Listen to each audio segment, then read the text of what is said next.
Assalamualaikum. Ahmed here. Welcome to the 10th video lecture of class 3 English. Today we have to do the part B1 and B2 of Dorothy meets the Scarecrow. And the first one here says, can you find these words in story? These letters are not in the correct order.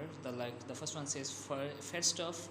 It's not actually a word. So if we rearrange these words, it makes stuffed. Now the crow's race makes scarecrow, and lame red makes emerald.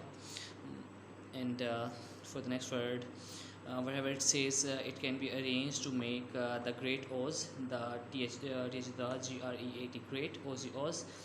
The next word makes cornfields, you are in corn, FIELD, field, and the next word makes GLLET, FRAY. If we arrange the word, it makes gratefully, which makes sense actually. So the next part says the solution of these part 1 is actually given on your given worksheets. So you can copy them from there if you don't understand my handwriting. Now the next word says which word in each list is not spelled correctly. Now the list says friendly, field, freedom, freshly, and fried. Now fried is not spelled correctly.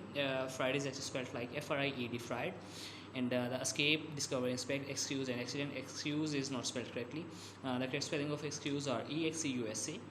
The decided, dismayed, displayed, destroyed, and deserted. So that this word which is spelled incorrectly here is decided, because decided includes C, not an S. The last one here says quickly, queue, quietly, queen, and question. Now the word spelled wrong here is actually quietly, because quietly is spelled like QUIE TLY, quietly. So that was today's assignment. Solve it on your neat notebooks, and make sure that it is written in neat handwriting, unlike me. And until next video, Allah Hafiz.